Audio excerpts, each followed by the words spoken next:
Speaking of which, let's go to Dan Whitting. He heads up Assist News. And let me encourage our viewers and listeners, if you haven't subscribed to his newsletter, well, actually his emails that come out all day long, Assist News Service, go to assistnews.net. It's free for the Dove listeners and viewers, and you'll get emails from all over the world helping you to be informed about the persecuted church. So, Dan, we've tracked him. Can you imagine Walt Disney tracking you all the way to the dessert counter all the time?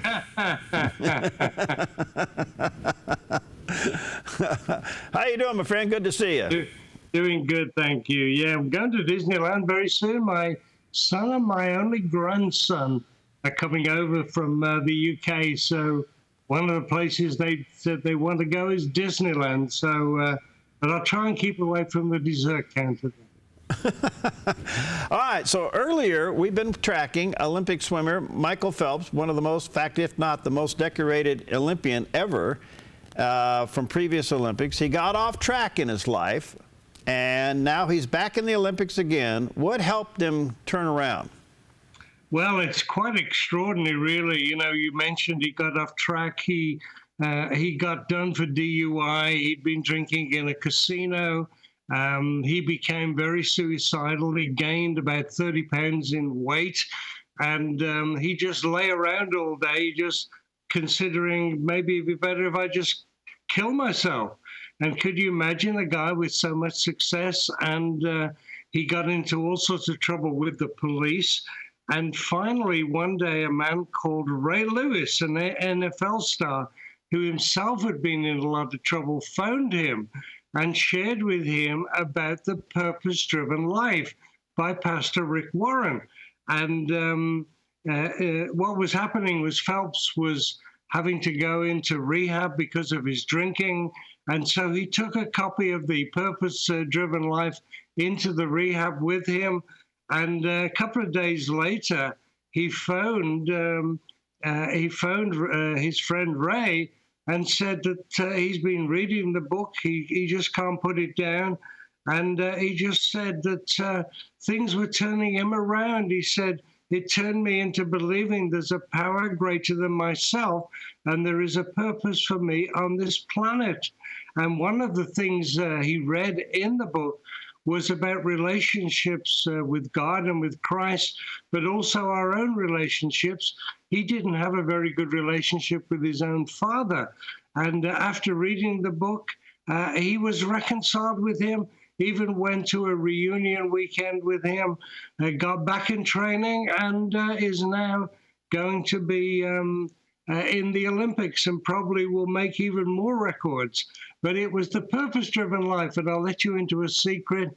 I live a very short way from Saddleback Church, where Rick Warren is the pastor, and he gave me once while I was there a signed copy of the book.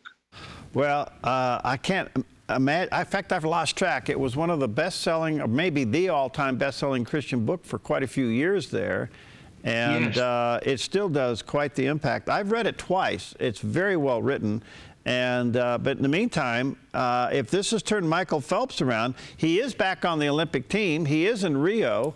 And I think he's qualified for the butterfly, and I forget what other swimming event to compete. So I guess we'll wait and see what he does.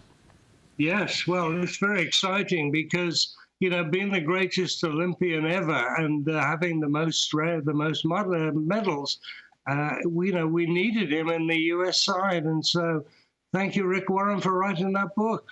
All right. So the other story you hear here is very incredible. I'm not sure how to introduce it. Now, you got a Muslim father who killed his daughter and threw her in her well.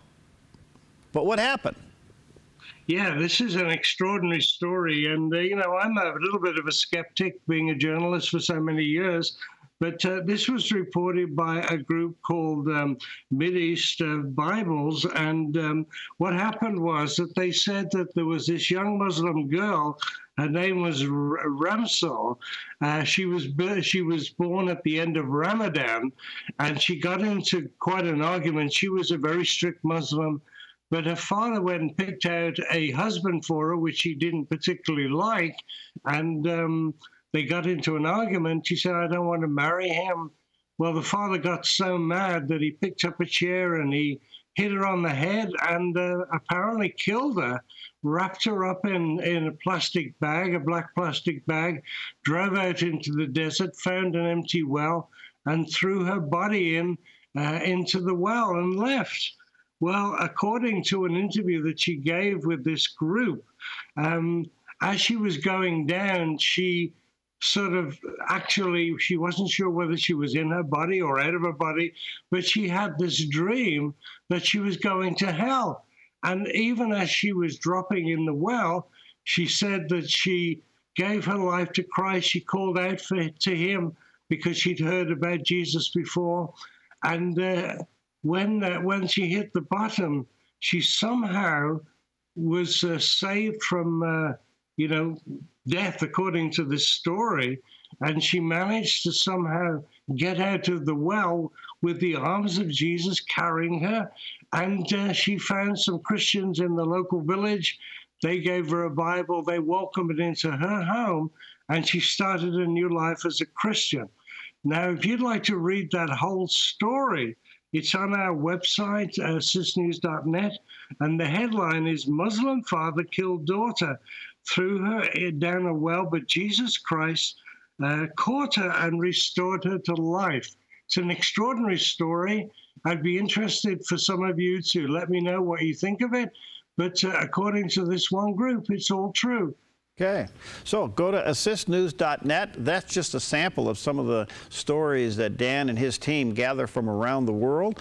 And you can subscribe to those emails that come right to your computer many times throughout the day. Just go to assistnews.net and you can sign up. Good to see you, bro. Enjoy your grandkids and, make sure they eat lots of ice cream.